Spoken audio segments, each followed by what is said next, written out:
Hi, today we will see SQL problem. Number of unique subjects taught by each teacher.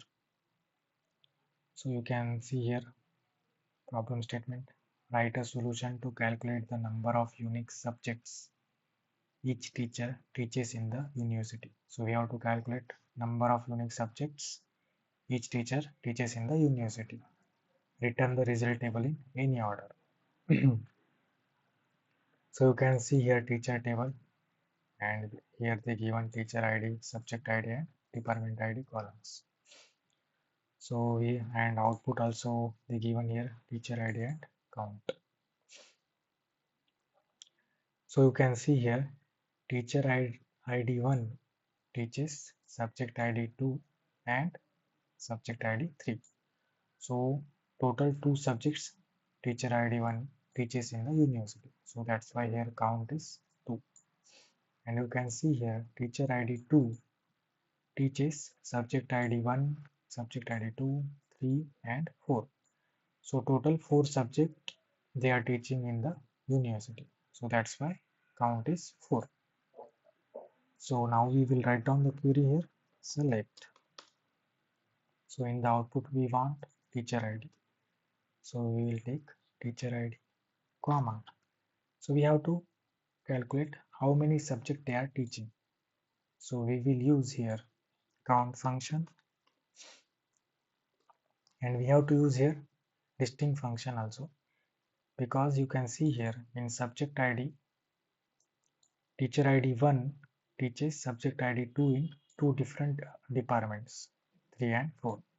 If you are not using distinct here, so it will count it as 3. So that's why we are using here distinct function. Distinct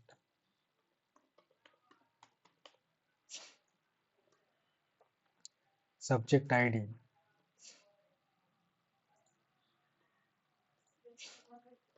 as, you can see they mentioned CNT. So we will analyze it as CNT from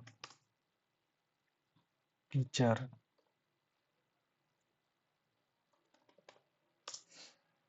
and we have to use group by teacher ID.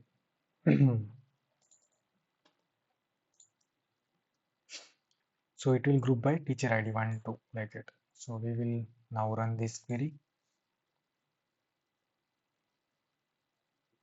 So you can see we got the output and expected also same. So nothing here, like simple problem here. We have to just find out like how many subjects each teacher is teaching in the university.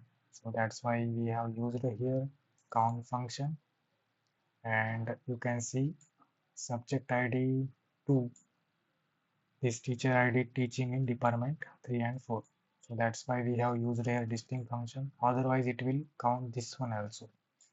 So we want distinct subject, so that's why we have used a distinct function, and we have analyzed it as CNT, and we have group by teacher ID, so it is like grouping one teacher ID, two teacher ID like that, and it is like counting how many subject each teacher teaching in the university. Yeah, that's what like this is the simple problem. Yeah, thank you.